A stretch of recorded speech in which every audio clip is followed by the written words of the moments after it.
पर आरएलपी को देती हूँ और हनुमान बेनीवाल को देती हूँ कि आप जो आज बोल रहे हैं ना, आप जो आज बोल रहे हैं, बीच में मत करो भैया, क्या हो रहा है? आप जो आज बोल रहे हैं ये कोई भूलेगा नहीं। आजकल डिजिटल युग के अंदर सब कुछ रिकॉर्ड होता है। आपकी बेटी आज 10-12 साल की है, आज उसको समझ नहीं है, वो आपके भाषण समझ नहीं सकती, लेकिन जब वो बड़ी हो जाए, 18-20 साल की हो जाए, तब उसको दिखाना अपने भाषण के क्या बोला था हमने समाज की बेटी के लिए। आपकी नजरें झुकेंगी या आपकी बेटी आपके यहां पर मेडल लगाएगी, ये सोच लेना क्या बोल रही हूं। ये मैं आज आखिरी बार बोल रही हूं, हनुमान बेनीवाल को चुनौती देती हूं कि अनर्गल बातें छोड़िए, गंदी बातें छोड़िए, बहन बेटियों पर इस लिम्स्टर का प्रहार छोड़िए, मुद्दों पर बहस करिए। मैं आऊंगी आपसे मुद्दों पर बहस करने। एक बार भी मुझे किसी मुद्दे पे ललकारा हो तो बताइए, एक बार भी। अरे जिस परिवार की पीढ़ियों ने खून पसीना एक कर राजस्थान की राजनीति को खड़ा किया हो, जो राजस्थान के किसान केसरी के नाम से चमके जाते हैं, परशुराम मदेना की टोपी किसान राजनीति की शान है, उस टोपी के बारे में क्या बोल रहे थे। मरना हो जाता है, मरना होता है किसान समाज का, मरना होता है उस हर एक जात का जो सुनता है, मरना हो जाता है। अरे लंबी लकीर खींचिए, लंबा कारवा बनाइए।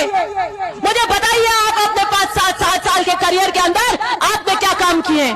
सीलिंग एक्ट लेकर आकर सारी जमीनें किसानों के नाम कराई परशुराम मदेना ने।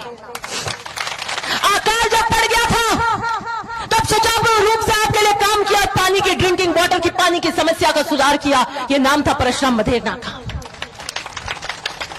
परशुराम मदेना राजस्थान की राजनीति की वो शख्सियत है जिसको सोने को काट नहीं लगती। हनुमान बेनीवाल की ओछी बयानबाजी परशुराम मदेना के कद में कभी कोई काम नहीं कर सकती।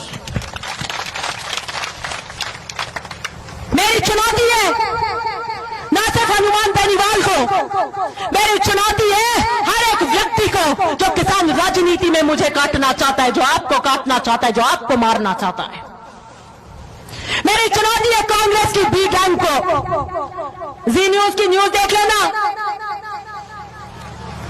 जो बड़ा ताव देते हैं, भामाशाह के नाम से आते हैं, वो भोपालगढ़ के नेता जो मेरी गाड़ी पर अब एक चुनाव हमारे लिए और लड़ लो, उन्होंने कहा मैं मेरी बात से नहीं मुकर सकता। एक बात जो मेरे जीवन में कह दी उसे वादा खिलाफी नहीं होती, कथनी और करनी में फर्क नहीं आता। मैं राजनीति का मैंने अनाउंस कर दिया था मेरा आखिरी चुनाव, और मेरे पिता जब 2003 का चुनाव लड़ रहे थे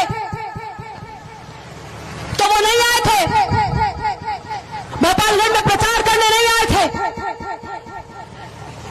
और इसलिए नहीं आए थे जब उन्होंने कहा, जब मैंने राजनीति से संन्यास ले लिया तो फिर मेरा पिता होने के कारण मैं अगर भोपालगढ़ आऊंगा तो जमाना मुझे पुत्र मोह धृतराष्ट्र की तरह अंधा होने का आरोप लगा देगा, और मैं अगर भोपालगढ़ में आऊंगा तो मुझे बाकी लोगों के लिए भी प्रचार करना पड़ेगा, क्योंकि मैं बेटे के लिए तो नहीं, दूसरों के लिए फिर भी करने की सोच सकता, लेकिन मेरे बात में फर्क आ जाएगा। जब मैंने राजनीति से संन्यास ले लिया तो मैं किसी के लिए प्रचार नहीं करूंगा, मैं कोई राजनीतिक मंच पे नहीं जाऊंगा।